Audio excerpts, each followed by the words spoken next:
Welcome back to the Lion's Den. In this episode, we speak with Lori Raymond, the owner and president of Tourmaline Enterprises. We kick off the episode talking about Lori's company, which is extremely niche and has some really strong fundamental characteristics that every entrepreneur can learn from. Now, in the second half of the episode, we focus our attention on how to overcome obstacles in life and in business. And Lori has developed a fantastic approach that we should all pay close attention to. Lori, great to see you. Nice to see you. Now, we were introduced through a mutual friend, and I'm thrilled that we're able to sit down and talk today because you have a really interesting story that I found out more about as I started to dig in. But to start, I would love to learn a bit about your company, Tourmaline Enterprises. Would you mind giving me a quick overview of the work that you all do? Absolutely. Yeah, I don't mind. So we are in what is classically known as the consumer packaging industry, which most people go, what in the world is that? Right? What's the consumer packaging industry?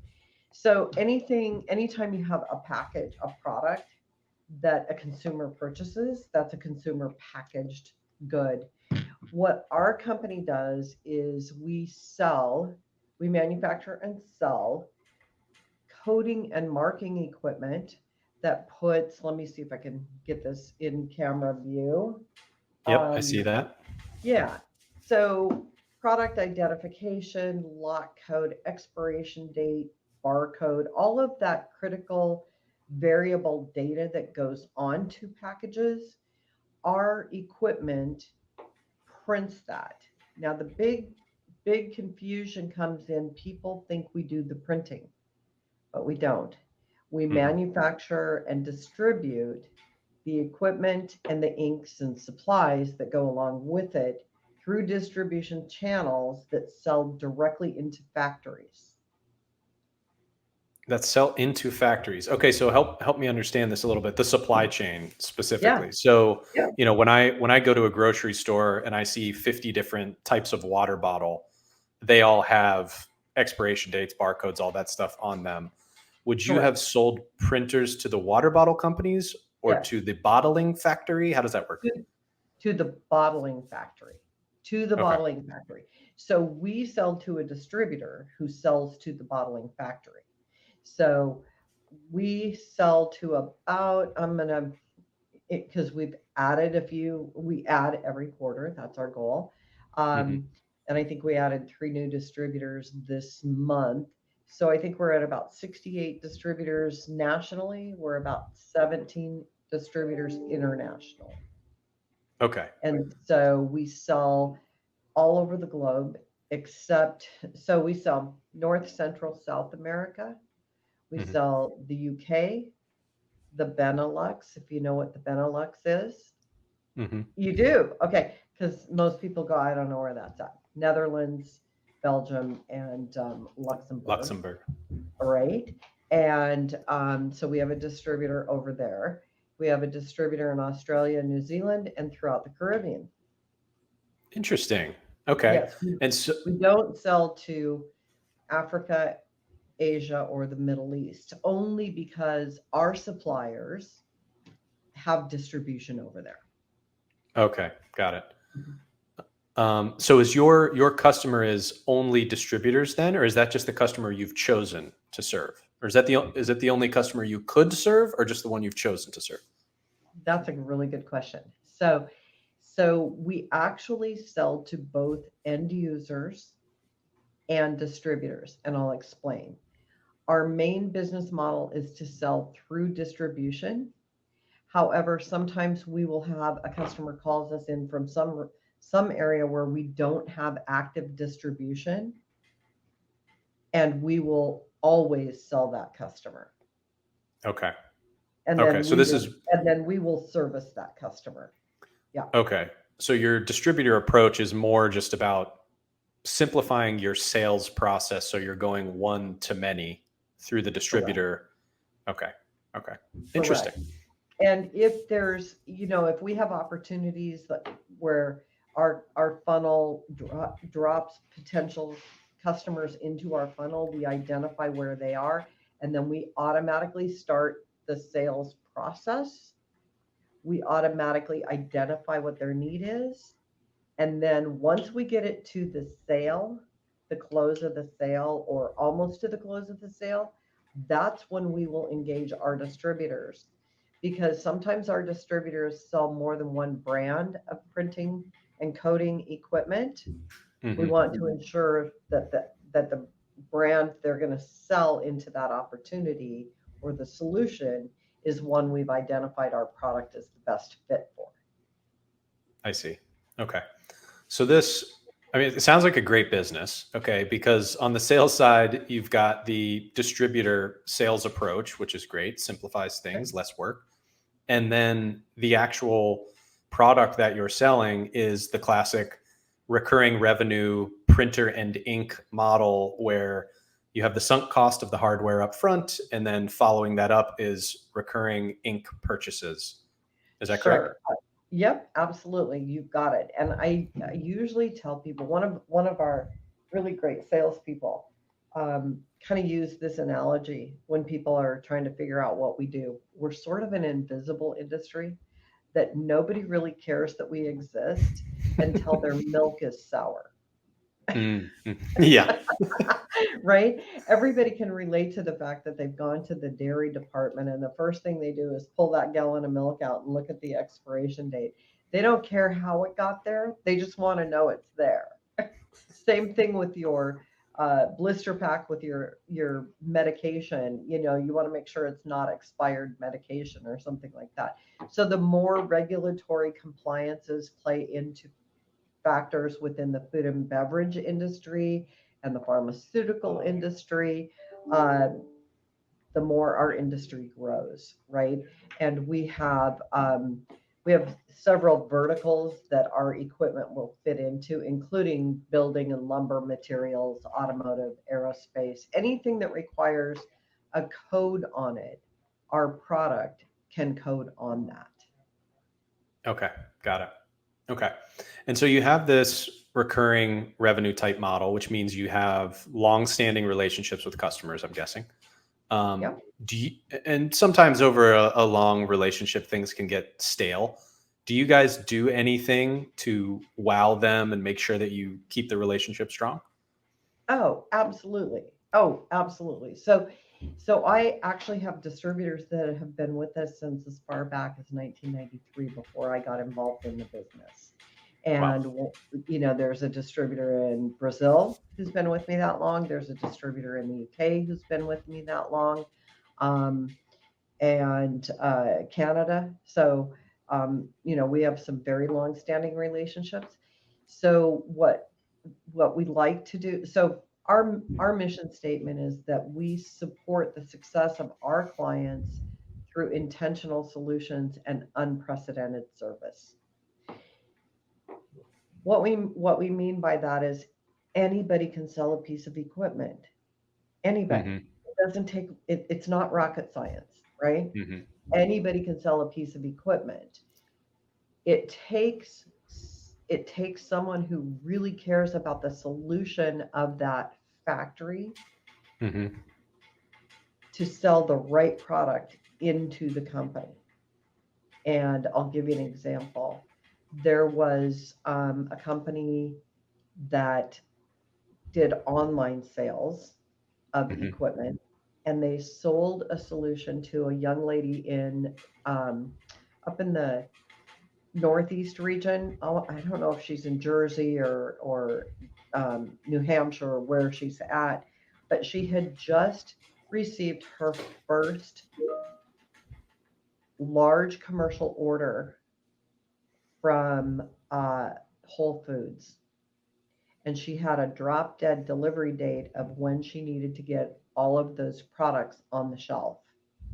Hmm. And there was a distributor who did not solve the problem. They just sold her equipment Okay. and a lot of it. And it was the wrong solution for her product. So we ended up getting a hold of this project. We loaned her equipment so that she could get that deliverable to Whole Foods. Hmm. because she was literally a one-man band trying to figure all this out. And she had grant money and she was like, I don't know what I'm going to do and all that. So we really believe in what's the right solution for that application.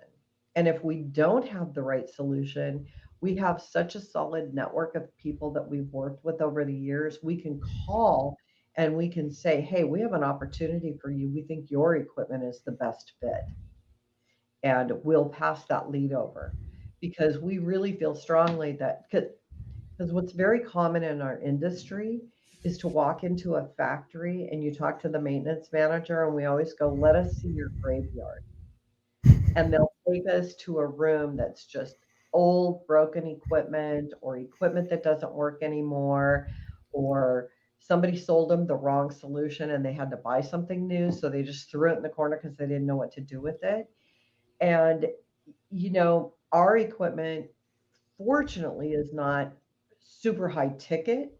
Our average price is anywhere from 3,500 up to 15,000. But there are some ticket items that are 25,000 and above, and some that are into like $250,000. You would hate to set up a factory and find out that you'd wasted $50,000 on printers. You know what I Right. mean? Yeah. Doesn't, but we see that in emerging markets a lot. So, for example, the cannabis industry. I mean, the cannabis industry exploded, right, a number of years ago, especially when California passed the laws to make it adult recreational. People Hmm. were selling equipment into these cannabis companies, and they were thinking it was the green rush, thinking that, oh, they're just rolling in money. Well, the whole industry has imploded here in California because, um, regulations and all kinds of crazy. But that's a whole nother story. But it's basically food and beverage packaging. If you think about it, cannabis is Yeah. the same. It's the same thing. If it's gummies, that's the same thing as a candy company, right? If it's a cannabis infused drink, it's going to be a beverage company. So it's the same applications. But people were like, "Oh, we work with all these cannabis companies," and I'm like, I walk into the cannabis companies and they're like, "I don't know what I'm supposed to do with all this equipment," and I'm like, sometimes you don't need a refrigerator. Sometimes the cooler will work, You're right. right? Right. Yeah. So there you go. Hope I Okay. answered that. No, you did. Yeah. And I think it honestly, your answer speaks to you personally and probably your sales back. I think really successful salespeople, people who have a lot of sales experience, they know that their job is not just to try to bring in revenue. Their job is to try to match the right person to the right product. And if they can't do that, it's not worth making the sale. And so I love that that's what you highlighted. Right, right. I really believe in that lifetime customer, Yeah. and we work really hard. So you asked, how do we keep those customers with us?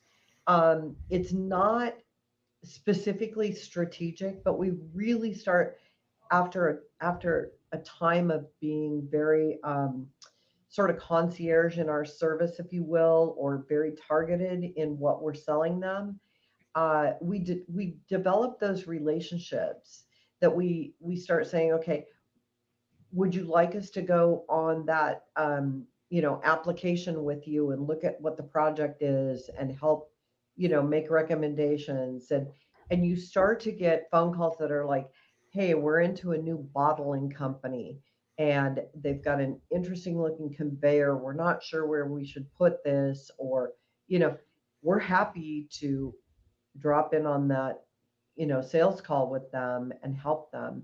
And then some of them we end up going on vacation with. And my distributor in the UK was over here last year, and we spent a lot of time together, and I'll be going over there in October to work on a couple of projects. And the interesting thing is they do a ton of business in the spirits industry. Hmm. Hmm. They're in Scotland.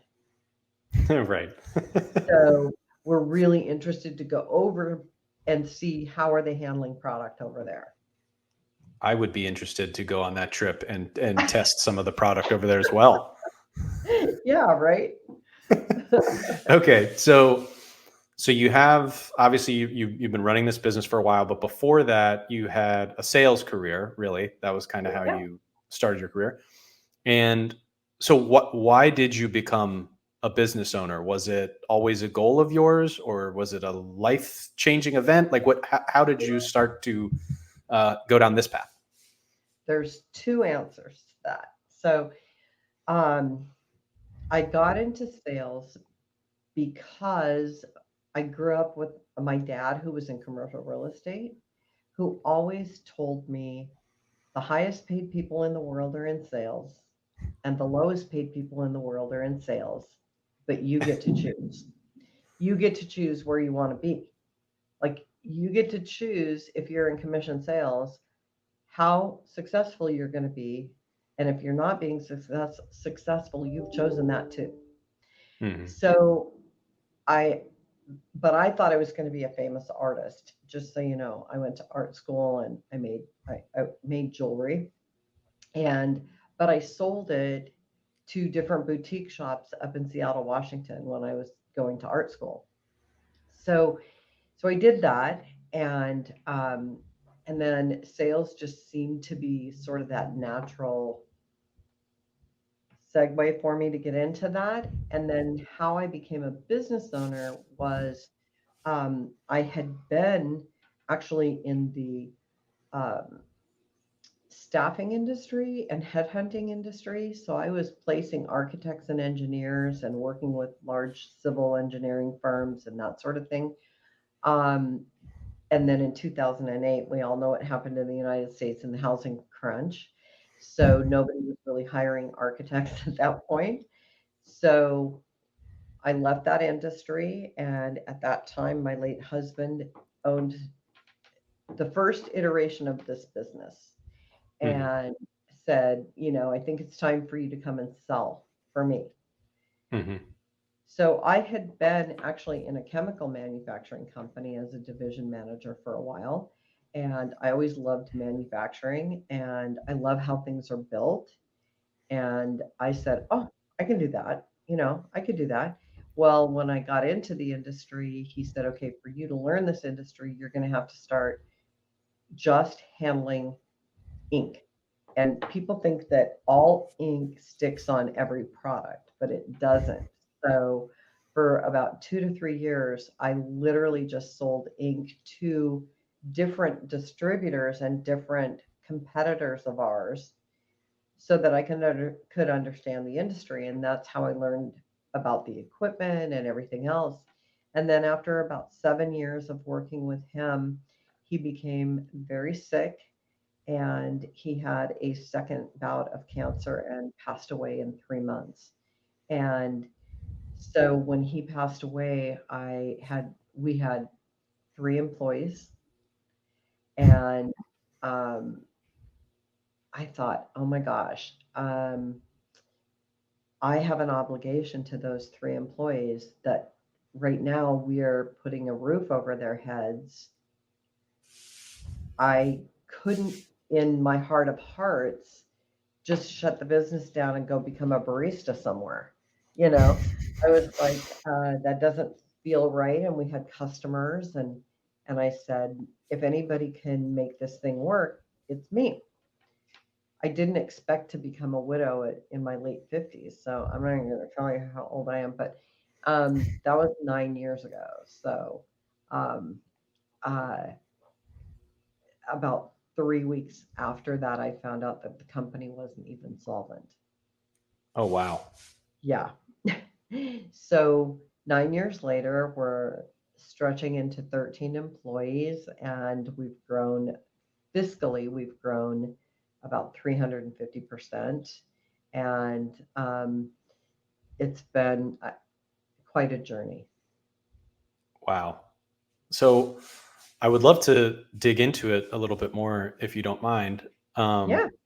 I mean, I'm kind of just curious that moment when it all happened, or I guess it was a couple weeks where your husband passed, you now have to decide, gee, I have to either shutter this thing or run this business.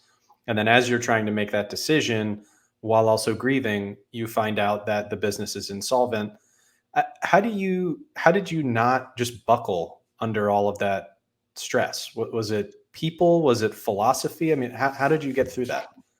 Yeah, that's a really good question. Um, first of all, I've always been a very I can do this kind of person. I don't know that, I'm that boy, I'll show them kind of attitude as much as I'll show me. Hmm. I'm going to show me that I can do it, you know? And so during that time, it was challenging for sure. I honestly don't think I went through the grieving process for several years.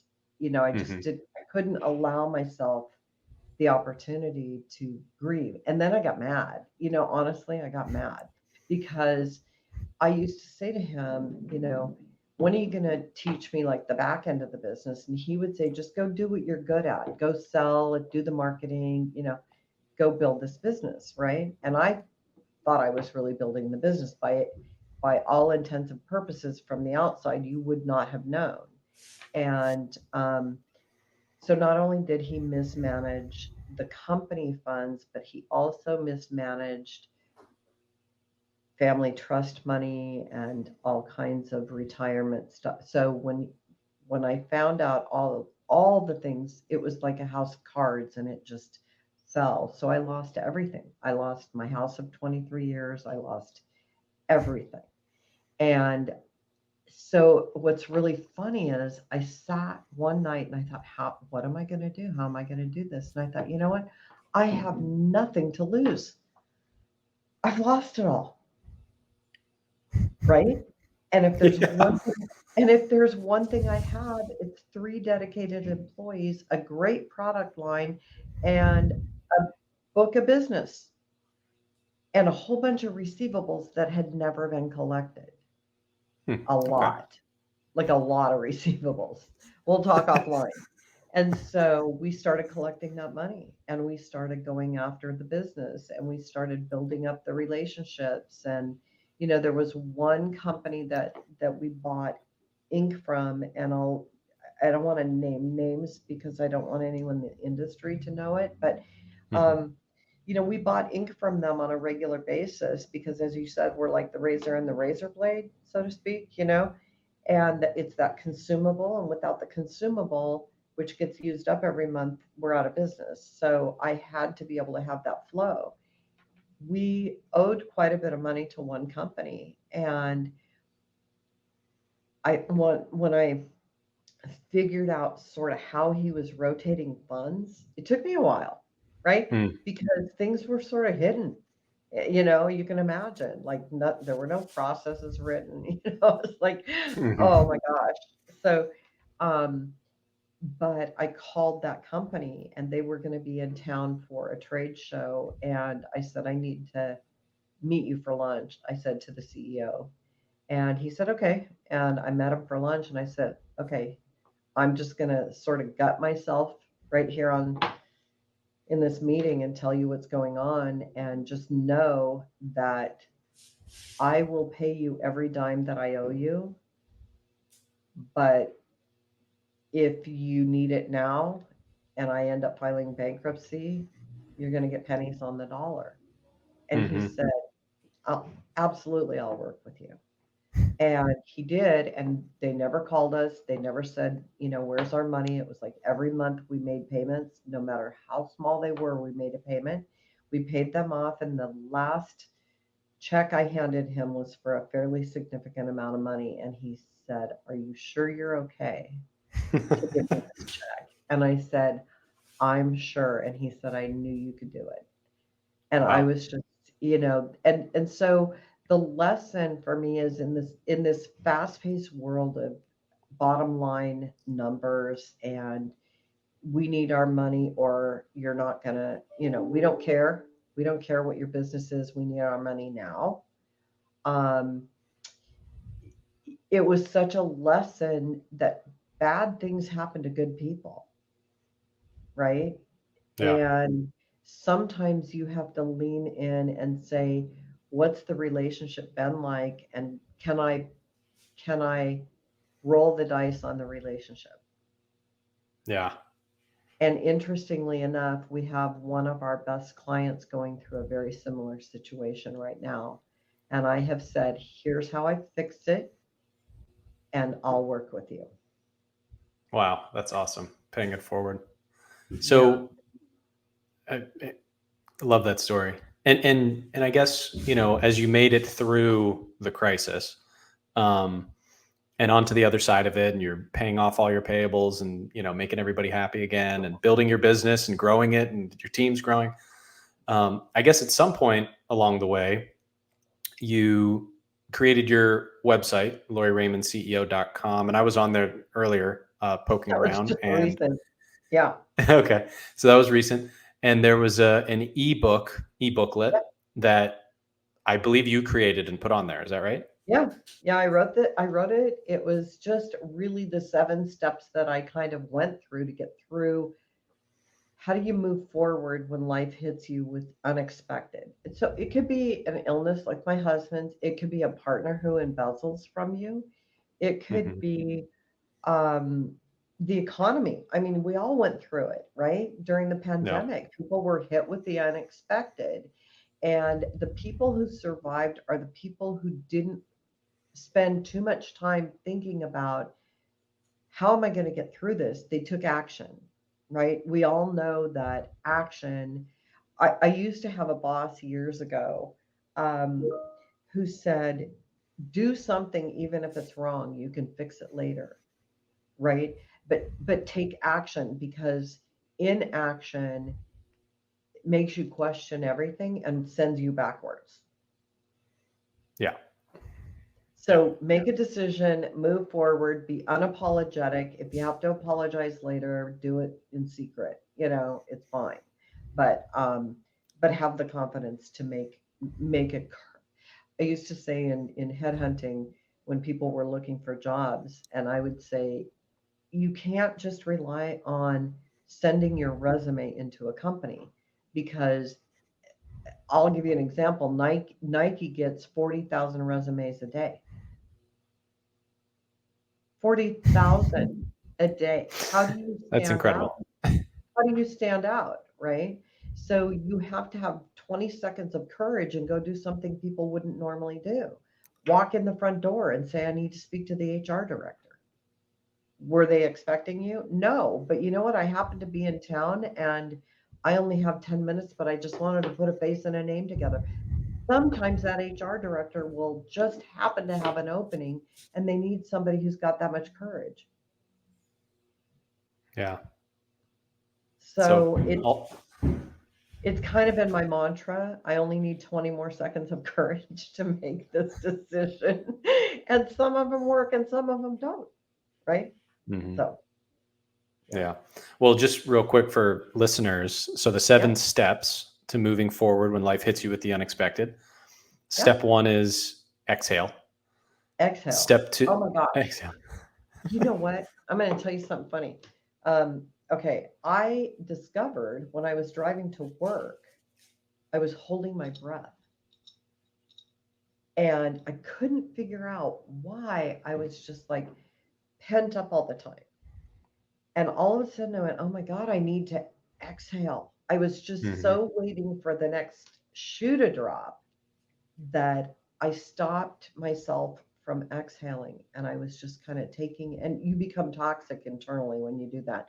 So, you know, all these years later, I discovered Wim Hof breathing, and I start my day doing Wim Hof breathing. And if people aren't familiar with it, that's just a technique of breathing and box breathing, where you breathe in to a count of 4 or 5, and you hold it for a count of 4 or 5, and then you exhale for a count of 4 or 5, and you do that 4 to 5 times in a row. What it does is it really clears all of that anxiety. It clears everything that's clouding your vision, everything that's clouding your ability to keep going forward. So that's step 1 for sure. You got to learn to exhale.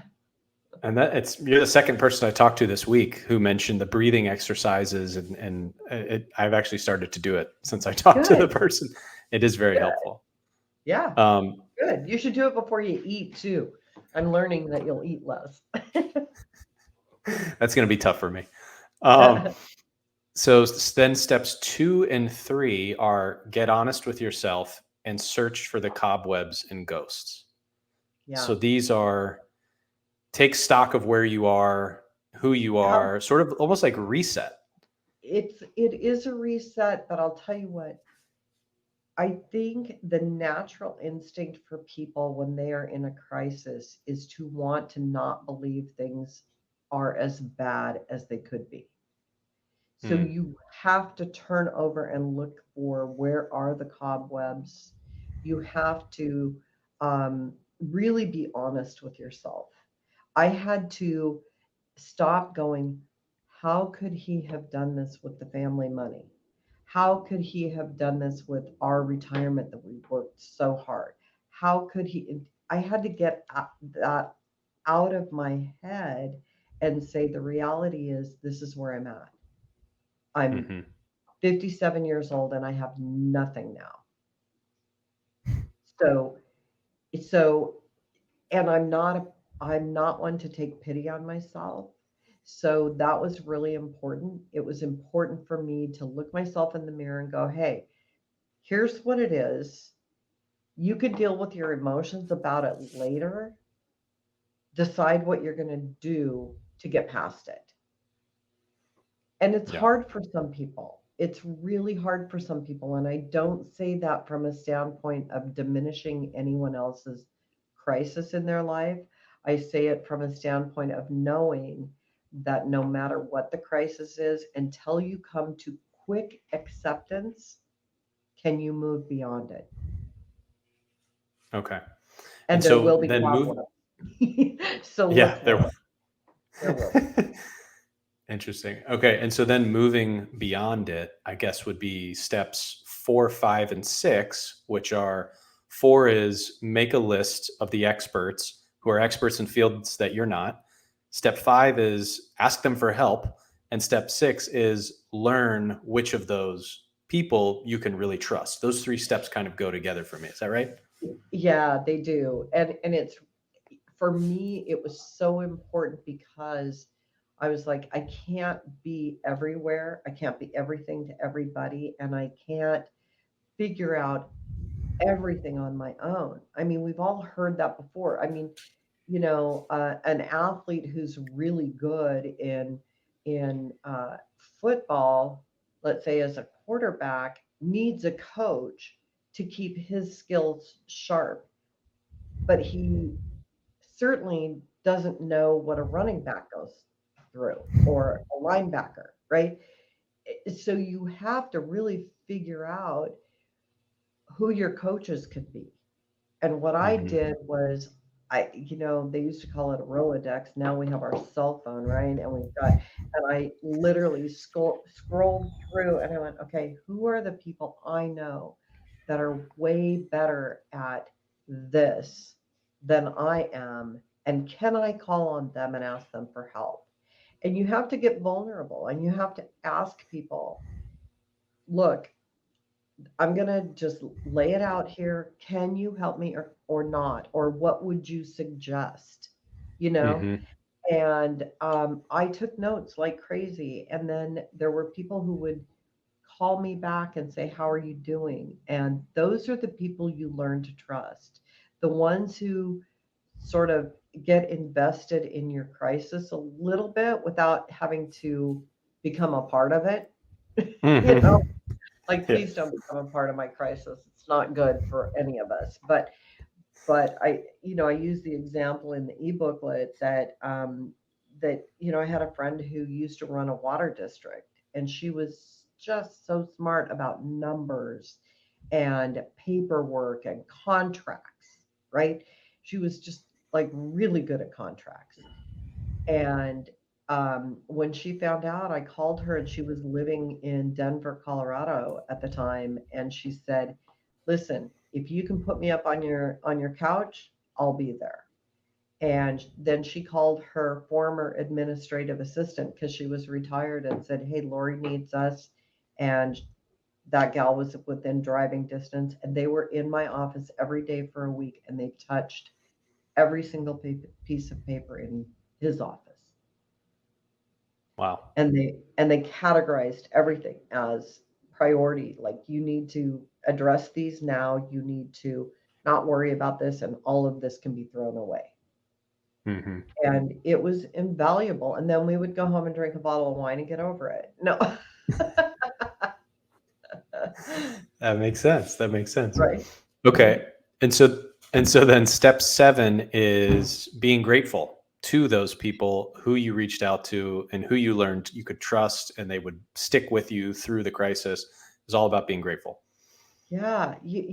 Every day I start my day with just kind of a morning devotion to whatever. I don't care if it's God that you believe in. I don't care if it's a meditation practice, whatever it is. You need to get to the bare bones of who you are every morning. And then the very next thing I do is I write in my gratitude journal what I'm grateful for.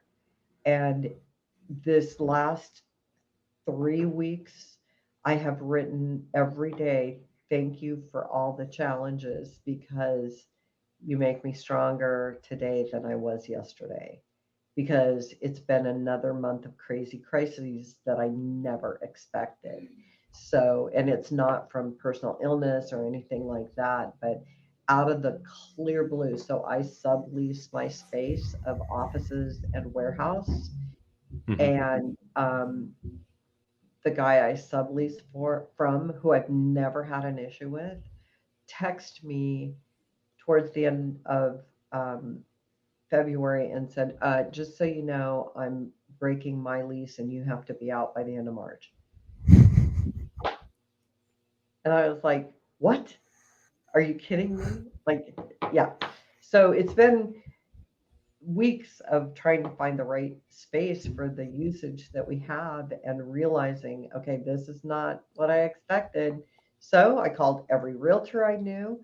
I mean, I stayed in my office that night and I did the Rolodex thing or the cell phone thing, and I pulled up every realtor I knew, every city manager, every economic development coordinator that I've met in the 4 cities surrounding me, and I said, if you want my tax dollars in your city, now's your chance. Wow. I love this approach to crisis. I mean, we talked through the 7 steps. 4 of them are all about people getting help, asking for help. And I think it's so unique to, honestly, it's kind of sad that I'm saying this, but I think it's unique to take that approach because we're so individualist now. And this is such a human approach. I mean, the whole thing is about getting help, and it Thank, works. thank you, Nico, for recognizing that, because I think what I think it is, honestly, it is that human approach. But, I come from a generation that didn't have all the technology we have now. And now people lean into systems, right? And it's like, Hmm. how can I fix this problem? What system can I buy? What platform should I be on? How is this going to help? You know what? If we get, I've also heard one of my mentors say regarding like marketing, which, let's face it, business is all marketing, right? Who said it doesn't matter if you are business to consumer or if you are business to business, you're business to people. Hmm. Yeah, it's true. And so when it comes to being in a crisis and getting through that, I know firsthand that um, that reaching out and getting people involved gets it past the the systematic cold.